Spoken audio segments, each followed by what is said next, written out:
once again for tuning in to KSU Gold.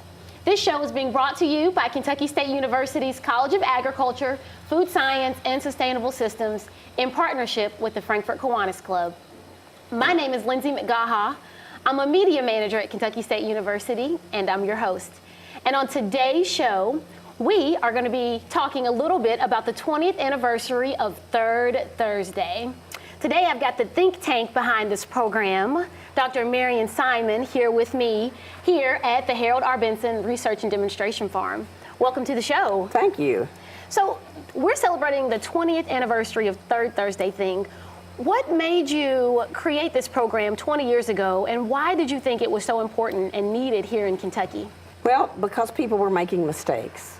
There were county agents who were making bad recommendations or errors in their recommendations, and farmers that were making errors in some of their decisions. For example, one farmer had excellent records, the best I've ever seen on beef cattle, yet he had an all-bull calf crop. I was with him, he had a baby calf, he comes running back, oh, we've got another male, we've got another male, and I said, no, you don't, you have a female. But he didn't know the gender, so he had perfect records, but he didn't know the gender of his calves. Another person who was a professional thought bluegrass was a fescue, and they don't even look alike. So that was wrong, error in their recommendations. I had a county agent look at a pig, a sow, who had just had babies and say, oh, and he saw the biggest one, oh, there's the male. Well, no, it was obviously a female. So I felt like county agents and farmers needed basic information so that they could make correct decisions. So tell us what the Third Thursday Thing program, kind of what it does, how it's helpful to local farmers and also farmers all around the state of Kentucky. Well, the Third Thursday Thing is an educational program to provide basic information. The basic information is so that a farmer or a county agent that's making a recommendation can have enough information on a particular topic or subject that they can make a decision. If they go through a 2-hour or a 4-hour workshop on, say, goats, they know, am I interested in goats? Well, yes, it might be something that'll work on my farm. If it's on pastured poultry, well, is that something that'll work on my farm? If it's on forages or grasses, it might be a county agent saying, oh, we want to try that in my county. So it's to give people enough information that they can make a decision that it's something they want to pursue. Then they may go to an intense program on goats or sheep or cattle or vegetables. But this will give them enough information that they can make a decision. Now, how did you come up with the name Third Thursday Thing? I mean, that's a very interesting name, but how did you come up with it? The program started out as an extension training program for county extension agents and small farm assistants. Farmers wanted to come, so I opened it up to the public. Then they started calling saying, what's the topic for that thing you do on Third Thursdays? We didn't know that we were offering it on the same date every month. It was a monthly training program that fit the extension calendar. So farmer after farmer would say, what's the thing that you do on Third Thursday? And we went, good idea. Let's call it the Third Thursday Thing, and we'll give it a permanent home as the third Thursday of the month. I love it. How has the program grown since you first started it 20 years ago? Oh, when we first had it, I think we had 8 or 9 participants.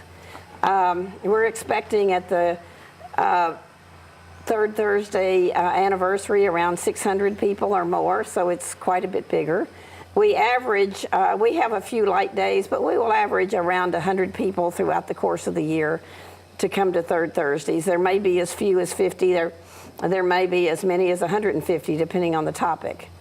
When you first started this program, did you ever expect for it to be this big? It was a 2-year project that was to end at the end of 2 years. The 2 years was up, we had a field day, that was it. The next Third Thursday, we had 35 people come to a program that wasn't planned. So we moved row bales of hay around the the pond that's at the bottom of the hill, lit a bonfire because it was getting kind of cold that time of the year. It was in November.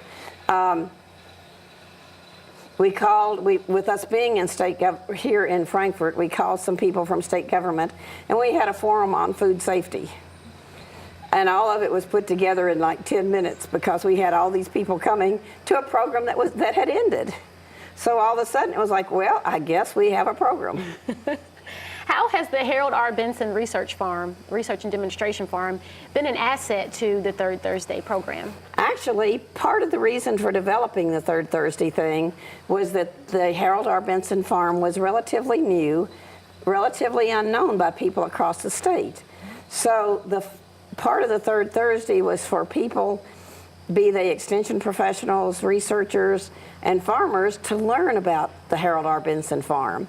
So it was one of the purposes for developing the program, was so that people could see it. And Dr. Harold R. Benson insisted that every research project have a small demonstration plot. So we could use the farm to demonstrate what we were teaching, so they could get hands-on work. So it worked together. It was like a symbiotic.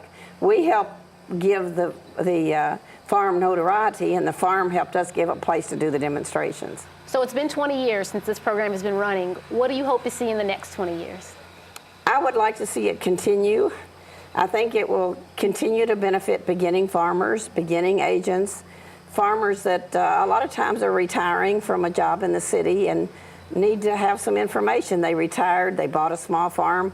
What are we going to do with it? A beginning farmer, how are we going to finance our farm? How are we going to do farm management? They may not know some basic information. I want it to continue to focus on the basic information. And as our farm expands on different research projects, then those researchers come in and share what they're doing so that the farm population will know what's going on at KSU. Well, thank you so much, Dr. Simon. One, this is an awesome program, and I'm excited to celebrate the 20th anniversary of Third Thursday Thing.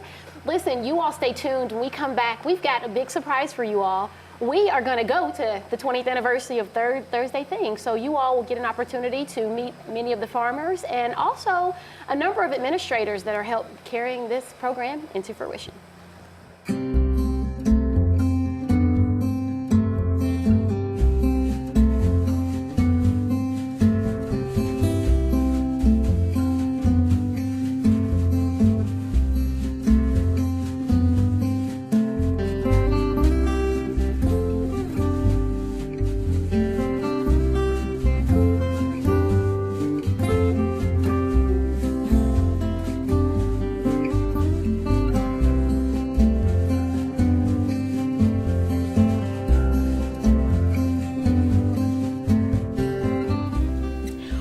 Harold R. Benson Research and Demonstration Farm, and it's absolutely beautiful for the 20th anniversary of Third Thursday Thing.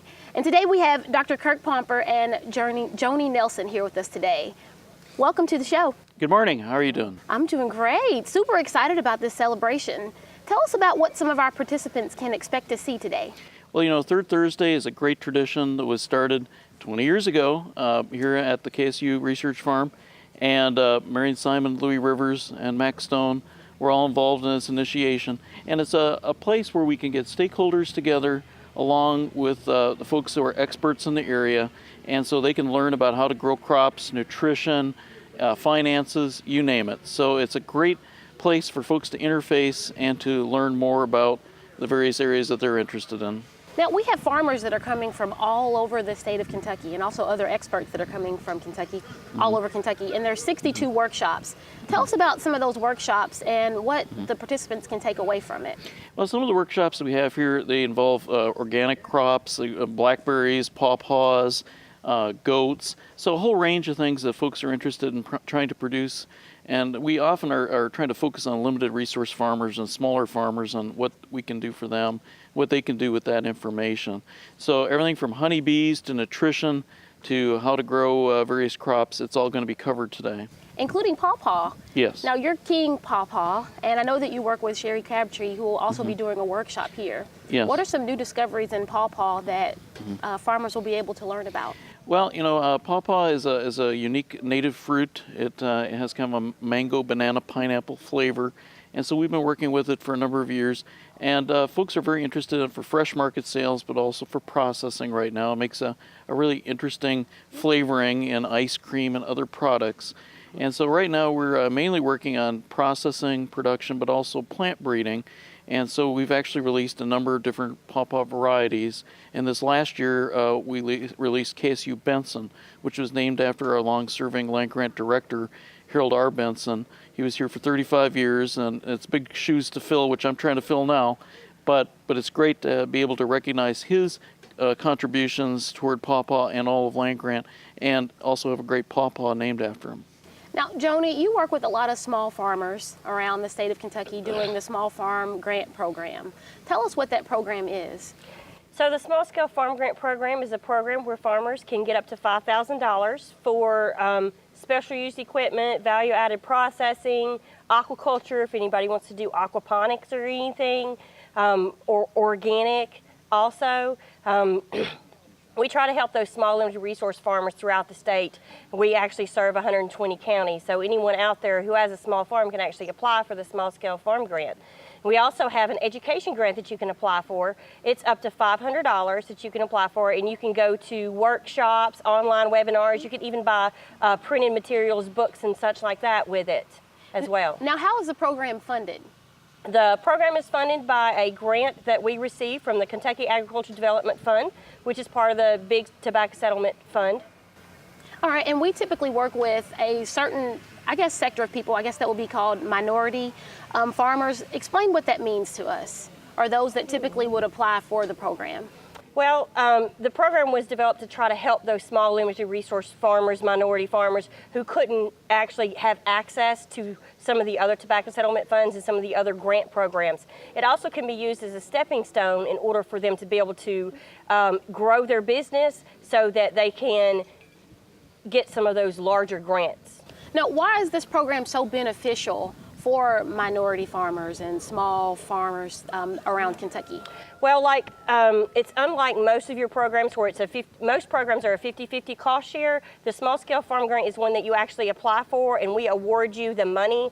A lot of farmers don't have that upfront cost benefit of being able to pay for things and then get the 50% back. The Small Scale Farm Grant actually sends you a check for the $5,000 or the $500 for those small limited resource minority farmers who don't have that upfront cash, so they can actually get their equipment and be able to increase their business. Now, what type of resources would they be able to buy with the funds? The funds have been used for things as much as sorghum. So if someone's making sorghum, we've actually bought evaporator pans before. We have helped with people that are making candles, goat milk soap, lotions, value-added products such as jams, jellies, breads, granolas, things like that as well. Organic and transitional people can help get some special used tools for that process, and then aquaponics, they can help with transitioning into aquaponics or aquaculture program. And what's the process for being able to apply for the grant? Is there a deadline? Well, the deadline that we have is August 1st, so everybody will have to have their grant applications into me by August the 1st, and we actually go through the process of selecting those and reviewing those on a committee, and then we pick the ones that fit best in the categories, and those that don't, we try to help in other ways as well. So August 1st is the next deadline, and the last deadline for this year. So you got to get it in by August 1st. All right, you all heard that. Make sure you get your applications in. Thank you so much, Dr. Pomper, Thank for you. allowing us to interview us, and also Joni. We appreciate you all being on. We hope you all enjoy.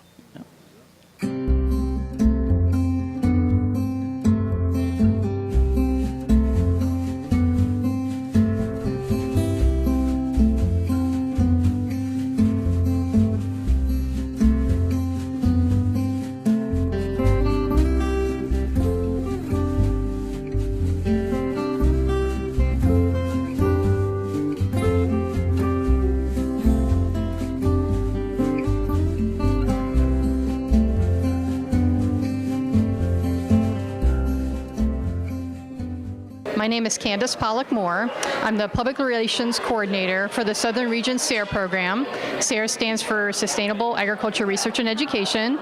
We are a USDA-funded grants organization.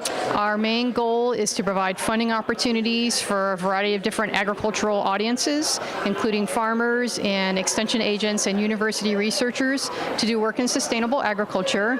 We are a national-based program broken up into 4 different regions, and we have a southern region where we support 13 states and 2 U.S. territories. And being the regional hub of the program, we're based out of University of Georgia in Griffin, Georgia. The Third Thursday Thing program was started by a SARE grant 20 years ago, a grant called a Professional Development Program grant. And the purpose of the grant was to provide an educational opportunity for extension agents and for researchers and for farmers to learn about sustainable agriculture in the state of Kentucky. And as you can see today, 20 years later, the program is still going strong. We have been providing funding opportunities to Kentucky State University for a long time. Over the course of our program, we've provided in the range of about $1 million in grants.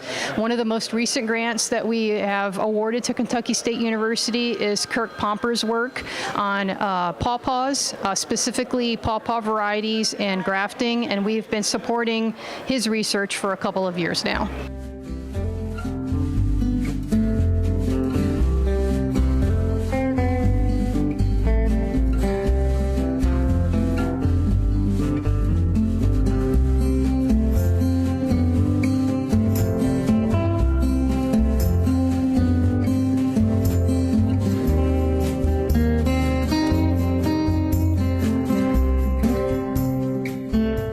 I am a local farmer.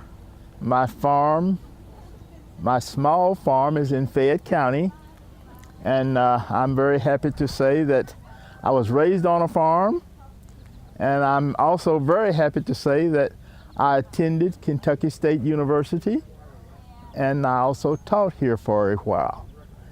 And Kentucky State University has been a very, very useful, kind, and helpful to me.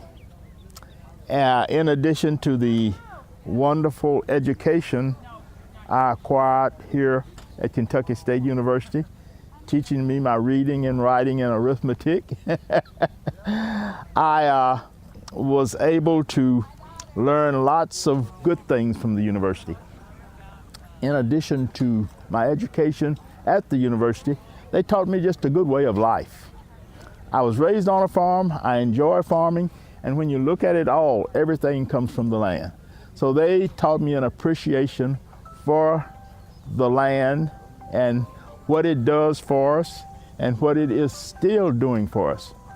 And this university, I must say, really gave me a good background. And that background enabled me to do lots of things in life, and I attended here as a young man, and I was lucky enough to be guided by the president of this university to go on and get a degree in civil engineering at the University of Kentucky. And I'm still a farmer. I live on a farm. I grow vegetables, and I learn lots of things that helps me enhance my vegetable production here at the Third Thursday and what goes on at this university and the research associated with it. And bees are very, very important, and they do research on bees here, and I'm a member of the Beekeepers Club in Fayette County, and this institution is just instrumental in all of that. And I come here to the Third Thursday, and sometimes they give me samples of trees, grape cuttings, plants of different kinds, and that's highly appreciated and very useful. And I get a beautiful, beautiful opportunity to learn more and more as I go along from the things that go on at this university. And I'm most grateful for that. And be glad to talk to anybody, anytime about those things. And it's a pleasure to do so.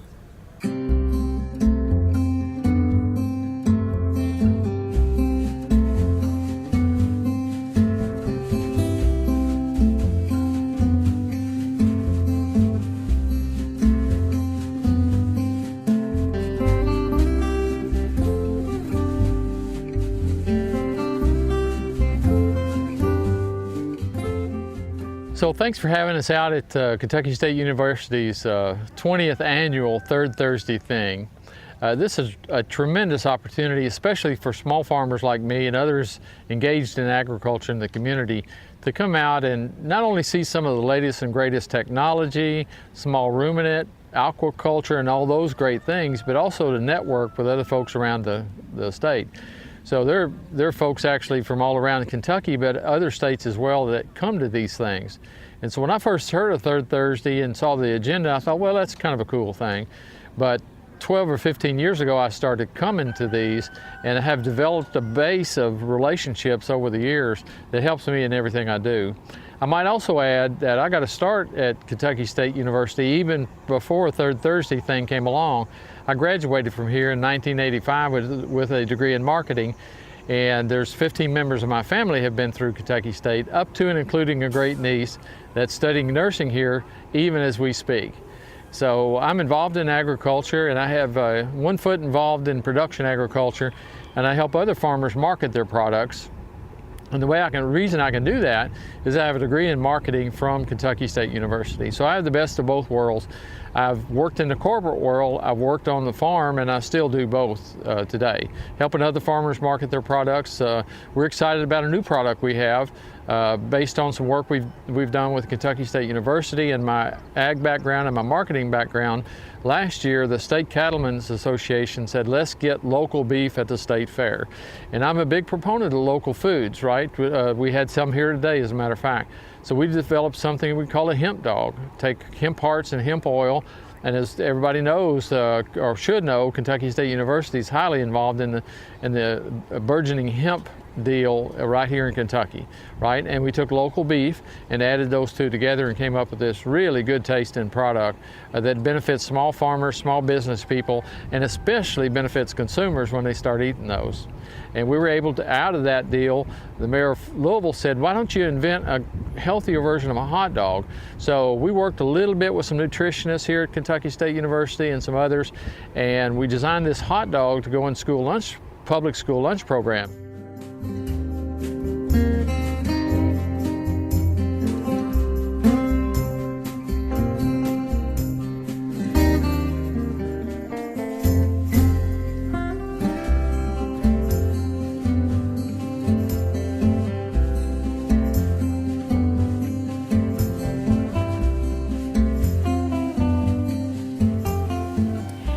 Here with Dr. Johnny Westbrook, the Associate Extension Administrator at Kentucky State University. Welcome to the show. Thank you, Lindsay. Now, Extension and land grant, well, a land grant specifically, is comprised of three different parts: research, teaching, and extension. Tell us a little bit about the extension portion of land grant. Well, as you mentioned, the land grant program consists of extension, research, and teaching. Extension is actually the outreach arm of the College of Agriculture, Food Science, and Sustainable Systems. Our extension program consists of a network of specialists and county-based agents across the Commonwealth. Our specialists on campus conduct research and develop educational programs, and then our network of agents deliver those programs. And we offer programs in areas of agriculture and natural resources, family consumer science, and youth development. How does Third Thursday fit into Extension's mission? Well, Third Thursday fits into our agriculture and natural resource program, especially our small farm outreach efforts. The majority of Kentucky's farmers are small farmers, and by USDA definition, farmers that earn less than $250,000. But as we know, the majority of our farmers do not earn $250,000. So they're looking for enterprises that generate income, especially our tobacco producers. After tobacco buyout of 2004, they were looking for other opportunities to expand the operation and to replace that lost income from tobacco. So the Third Thursday program has helped introduce producers to alternative enterprises, whether it's small ruminants, whether it's plant production, and also to help them to learn how to manage their operation, the business aspect of it. Tell us about some of our partnerships that we've developed in the Extension program. Well, our partnerships, Extension, as mentioned, is a national organization. And we're an 1890 university, and what that means is that we are a historically black university that leads efforts in extension as well as research and teaching. So we have a network of our 1890 partners, which consists of a total of 19, primarily in the southern states. Also, we have a partnership with our 1862 institution, the University of Kentucky, as well as we partner with other agricultural agencies from USDA, Farm Service Agency, Natural Resource Conservation Service, Forestry Service. Tell us about some of your other extension programs that the community members can benefit from. Well, currently with our 4-H and Youth Development Program, we're in the middle of our Summer Transportation Institute, which is for high school students, expose them to careers in the transportation industry. That camp started early July and it will end the first week in August. We also had an Ag Discovery program for juniors and seniors interested in animal science and veterinary medicine.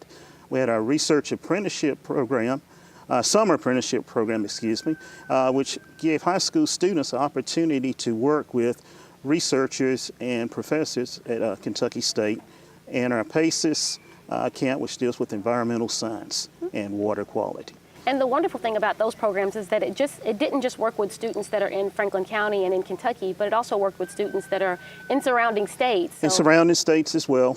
We had people from Georgia, Ohio participating, as well as several of the counties in the Commonwealth. Well, thank you so much, Dr. Westbrook, for being on. We appreciate all that you do here at Kentucky State University. Thank you.